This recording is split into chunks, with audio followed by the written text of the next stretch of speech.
Greetings. So I welcome you to the fourth lecture of this course, and today we are going to discuss on importance of unit operations on material recovery. So in the previous lectures we have already gone through some of the basic introduction that is necessary to understand metallurgical and electronic waste recycling. But as we go along, we will now develop some important concepts that are essential to understand how these waste streams are recycled. In the previous lectures, we've also seen the importance of unit operations. So for instance, when we look at a given waste stream, what is our first reaction? When we think of the first reaction, the first thing that should come into mind is, can we separate out these waste streams into different categories based on their valuable content? So even before when we try to jump here, we'd like to go and discuss why it is necessary. Why is it necessary? So to put up and to calculate the economic values. So suppose that we have an e-waste stream that can comprise of mobile phones, discarded mobile phones of course, PCs, and in this we can have the WPCBs, waste printed circuit boards, and of course this can come from mobile phones as well. So we can have discarded electronics, like we can have washing machines,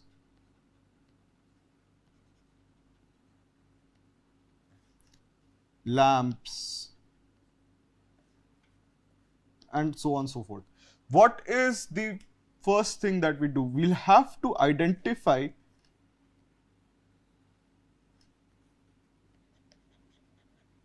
valuable resources, and then we can just go on and think of the unit operations that will be essential to tap onto these valuable resources.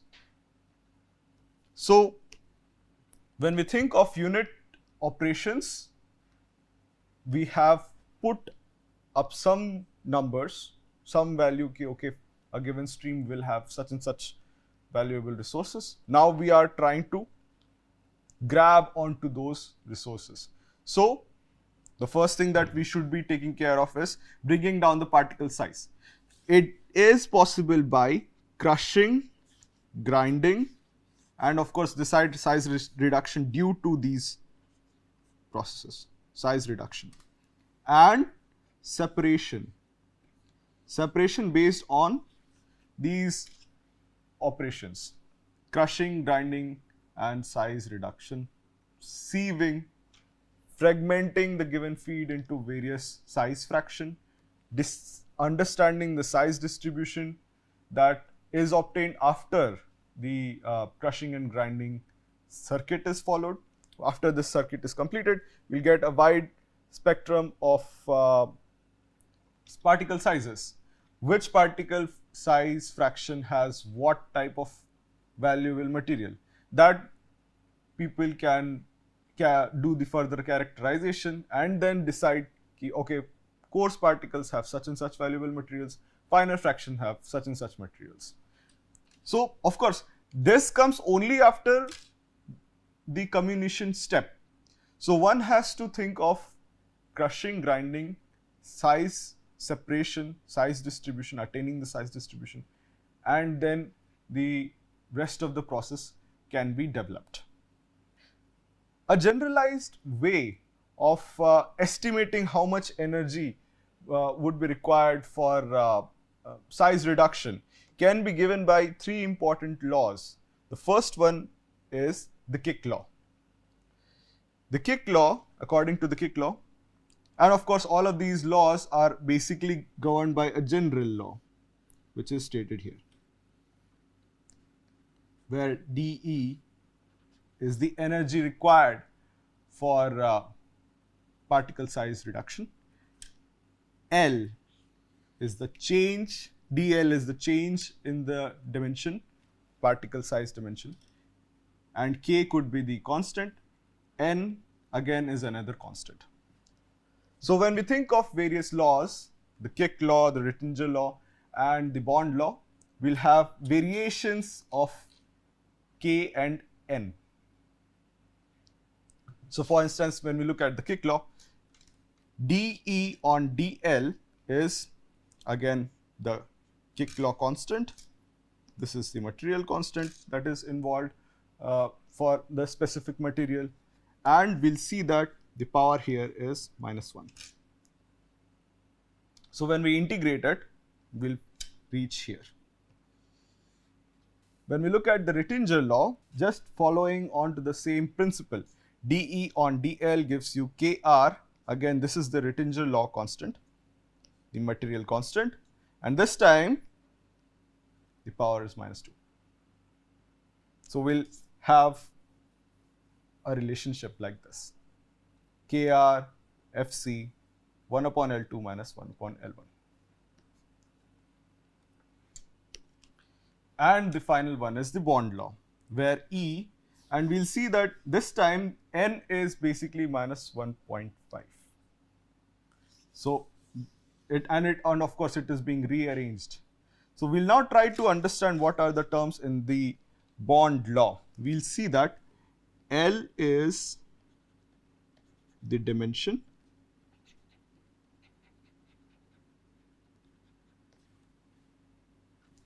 EI, the EI term that is constant over here, EI is the energy required.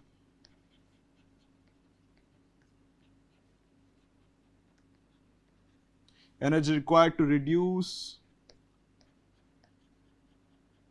particle size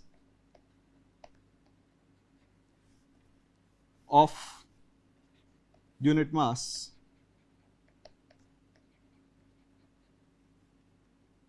from infinity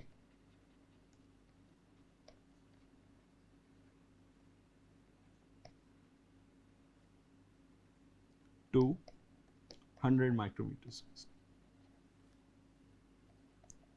And by infinity we mean very large particle size. So it's we are trying to bring down the particle size to 100 micrometer, and that is the energy required. And of course this length is in micrometers. L right now is being defined in micrometers. Similarly, there is a term Q, which is the reduction ratio.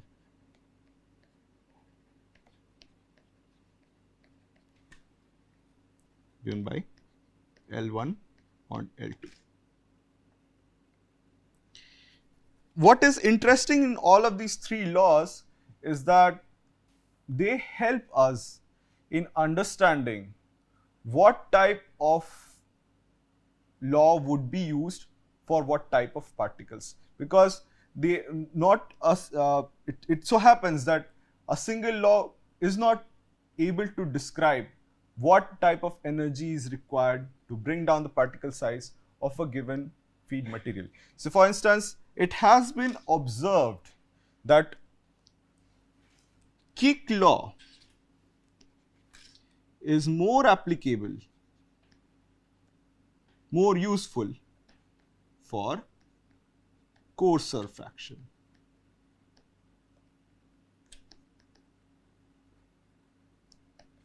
Whereas the Rittinger law is more applicable for finer particles.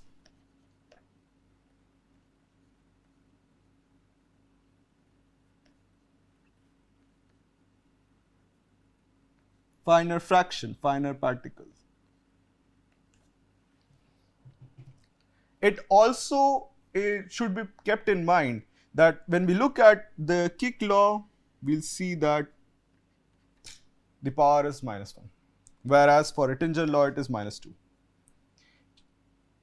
Incidentally, the Kick law focuses that, it emphasizes that the energy required is proportional to the change in dimension, the particle size dimension. Whereas the Rittinger law focuses that, it emphasizes that the energy required is basically proportional to the generation of new surface area. So, the power of n changes.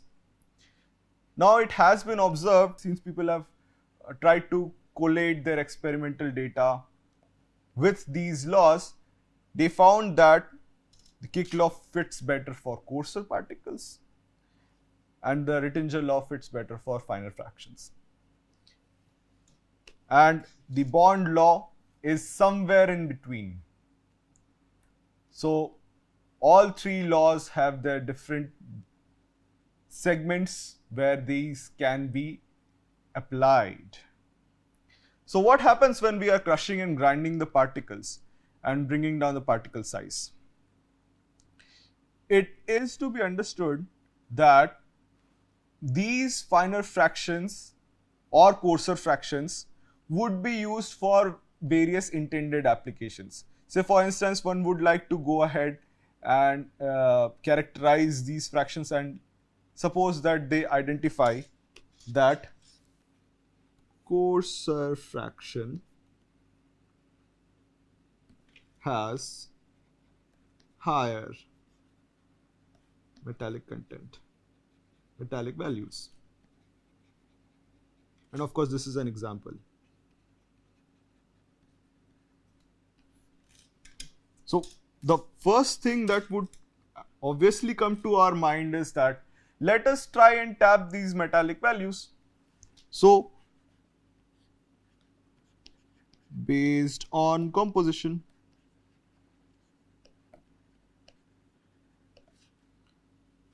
we could think of melting or leaching these coarser fractions, and this would lead to metal recovery. Now, this is just an example. So, for instance, if we have coarser fractions, we'd like to directly go ahead and use these coarser fractions, maybe agglomerate it, and then just charge it into the furnace for melting, and then recover the molten metal and cast it into various shapes. So, that is again one method of recovery, while the other could be a more route that is directed towards hydrometallurgy, wherein we could design a leaching setup, recovering metals into the aqueous solutions, and then try to recover various metallic values from these leach liquor. So, this is how one can devise, one can develop a progressive and economical recycling route. So, what it always begins at the first step, understanding the raw material, trying to see what is its worth, how to recover it from the very first step. So, comminution, which is basically crushing, grinding, sieving, understanding the various particle size distribution, the initial characterization done, all of these steps are very crucial. Now, when we think of understanding the comminution scale, comminution processes that we have been discussing, the first few key tools that are essential for developing a good recycling route is to understand the key equipment. These key equipment are the crushers and grinders. So, the example of that is described here. We have the jaw crusher, and here we have a hammer mill.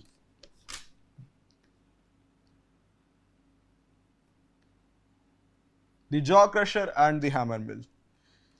So when we think of the jaw crusher, we see that this is where we feed, and in this case here we feed our material. We see that one is stationary. So one side of the jaw crusher is stationary, the other one is moving.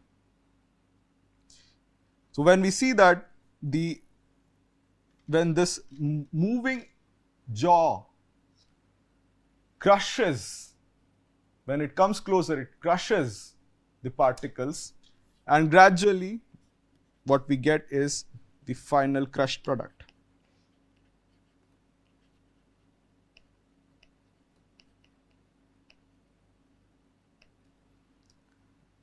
And based upon what is the dimension that we want, we can adjust the bites.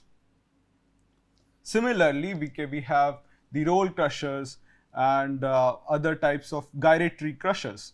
These types of crushers are used to bring down particle size based on the availability of crusher and based on the type of material that we are trying to crush. We can select our crusher. Most commonly used is a jaw crusher. So supposing that we are trying to grind, so after crushing we have got a finer fraction and now we wish to grind. So for grinding operations there are various types of mills. One can think of ball mills or hammer mills or plate mills. So a hammer mill is being described here, wherein we are trying to understand how finer fractions can be made more finer. We are trying to reduce the particle size even further, because when we are reducing the particle size, increasing the specific surface area, we are basically creating more surface that is available for reaction. More surface available for reaction. So suppose that this feed, which is already finer fraction,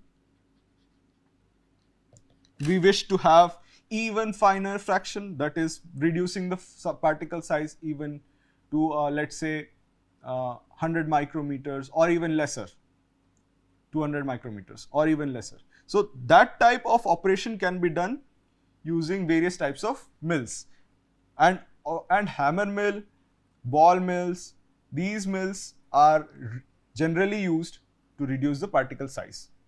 Again, the choice of a good grinding mill would basically depend on what is the type of the raw material. Hammer mills is basically used for hammer mills are used for brittle and fibrous materials.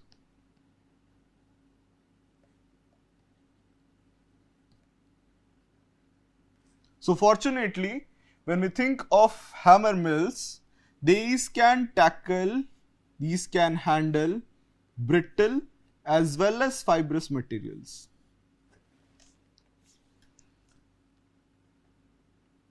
So how does it really operate? Supposing that we are charging our feed from this end, and these are basically the outer casing. This is casing.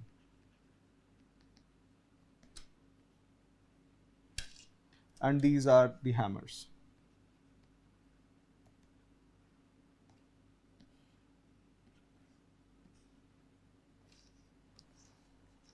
And these hammers tend to rotate in one direction. So suppose that this hammer mill is operational, it's operating right now, and the hammers are rotating. So of course, these are the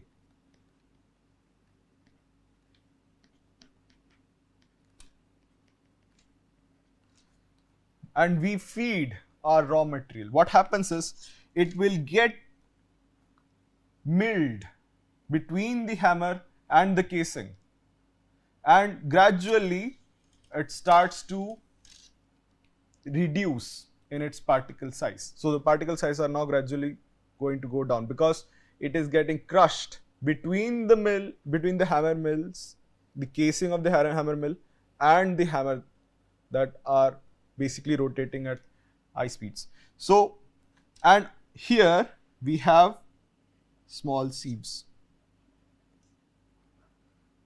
which basically allow only a small fraction to pass through it.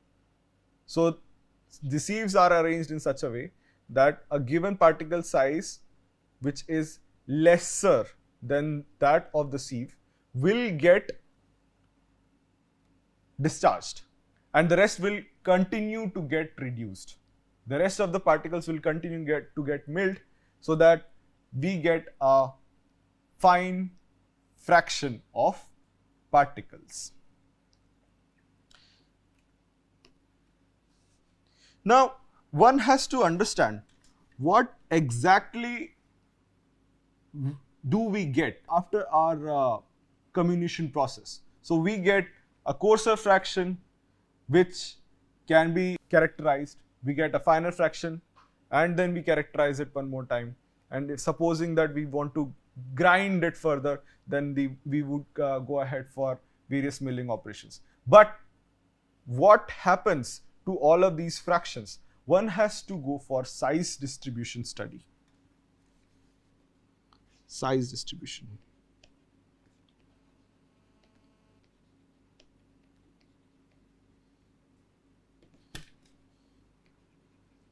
And separation.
So let us now try and describe what exactly are we looking at when we think of size distribution and separation. So we have seen that we are through with the comminution process.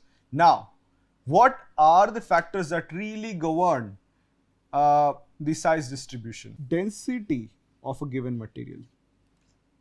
Again, since the materials are different that are crushed or ground, so depending on their densities, we can have different types of size distribution. Similarly, we'll have shapes and surfaces.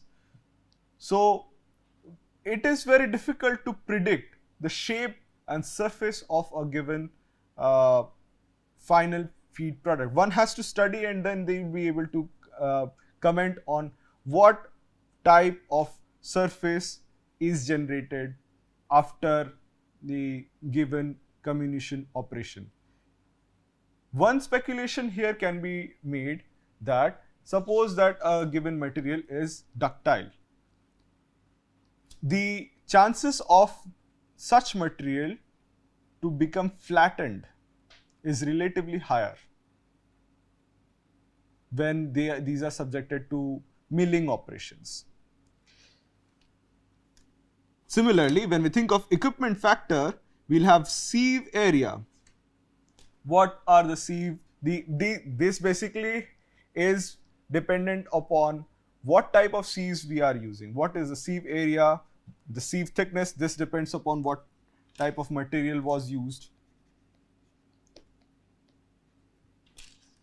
Similarly, hole diameter and hole shapes. Again, these are sieve characteristics. What type of diameter the sieve had and what type of shapes these holes had through which the sieving operation was carried out. So based on these, we have different size particles and various size separation can be achieved using these parameters, and these various sieves stacked one over other. So of course the coarser sieve will be stacked on the top, and then the finer, and then the finest, and we'll get a various particle size distribution. The other key unit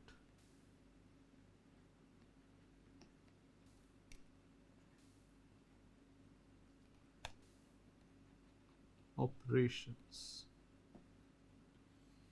The other key unit operations that we had discussed previously involved not just crushing grinding, but also on the basis of let's say media separation, heavy media separation, or we can also think of magnetic separation.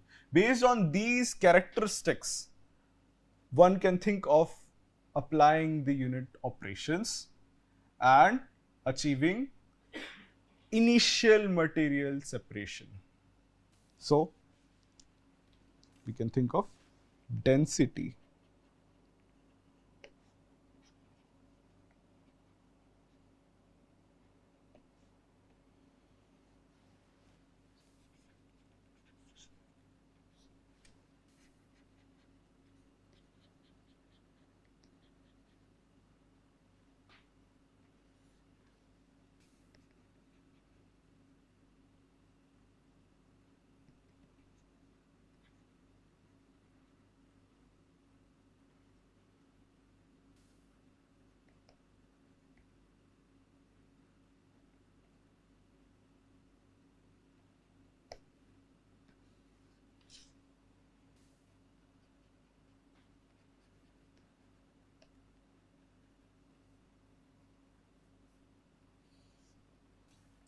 We have jigs, suspensions, flowing film concentration, and dense medium, all coming under the density separation segment of material treatment, material pre-treatment, all again done in under the segment of unit operations.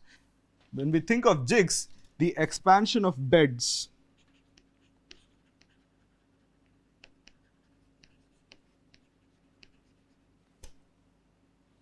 by repeated pulses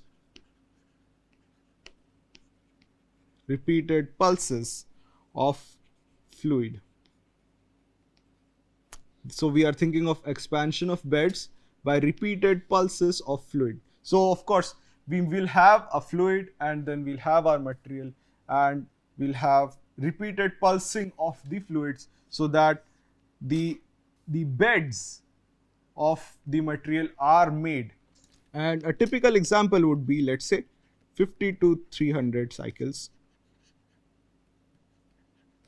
per minute. This is again an example. When we think of suspensions, selection of fluids, of liquids, such that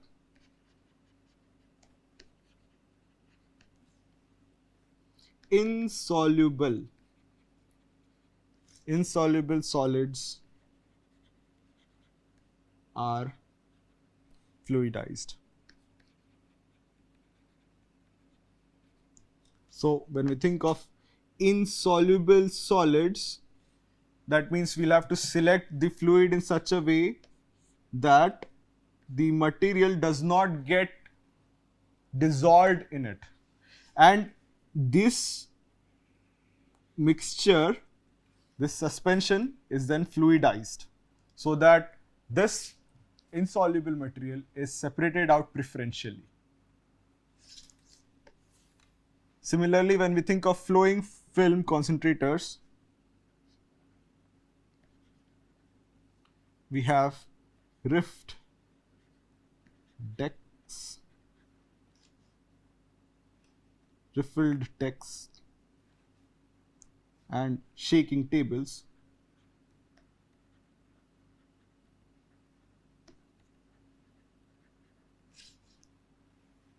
And we have flowing water.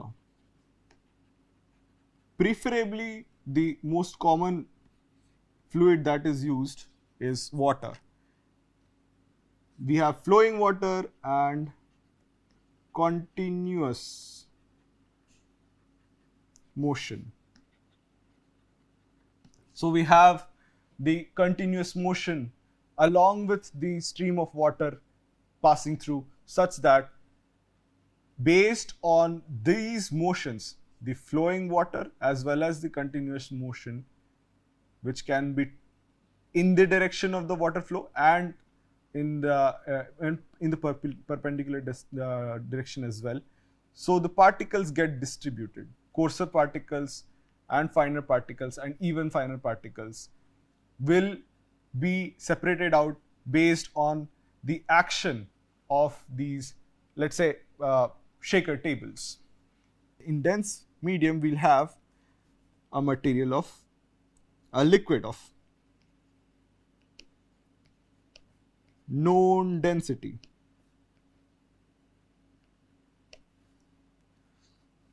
And these could be of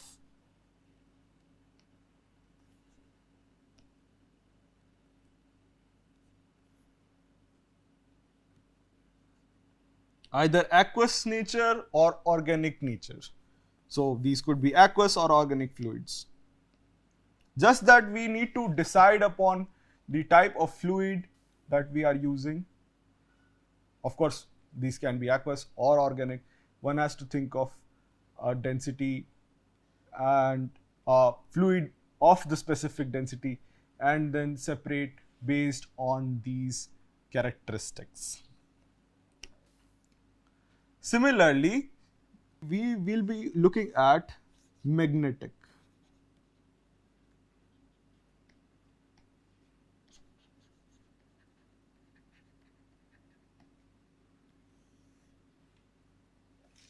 So when we think of magnetic separation, the magnetic separation of waste stream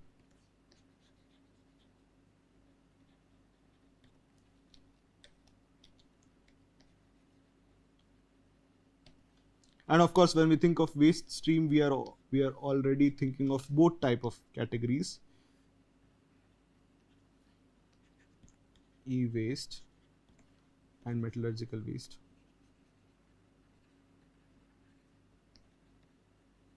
And again, the another assumption that we have made here is the particle sizes. The particle size is lower / finer fraction. So that the effective separation of magnetic and non-magnetic materials is efficiently achieved, is possible and is efficiently achieved. So the magnetic separation of waste stream can be done in dry and wet conditions. What do we mean by dry and wet conditions? In crushing and grinding, we can also apply the fluids. The most common fluid for crushing and grinding is basically water. So when we do that, we'll have a wet grinding, wet crushing circuit. And a similar operation can also be done for magnetic separation. That's why crushing and grinding and separation in dry and wet state. So we'll have various drums, drum magnets.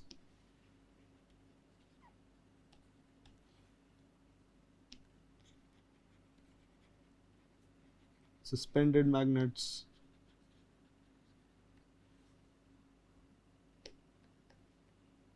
cross belts,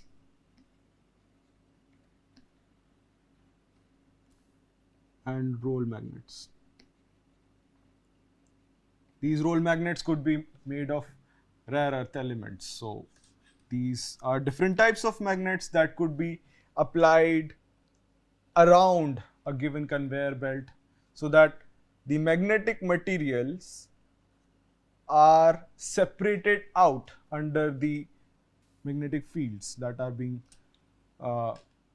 applied due to these magnets. So drum magnets, suspended magnets, cross belts and rolled magnets are commonly used to help and separate out magnetic materials from a given stream. And of course, we are considering both e-waste as well as metallurgical waste for our studies.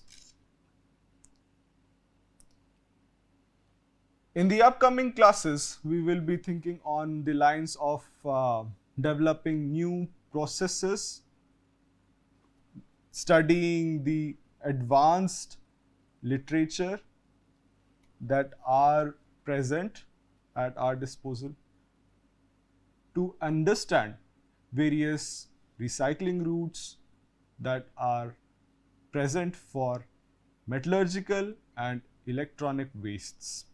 Thank you.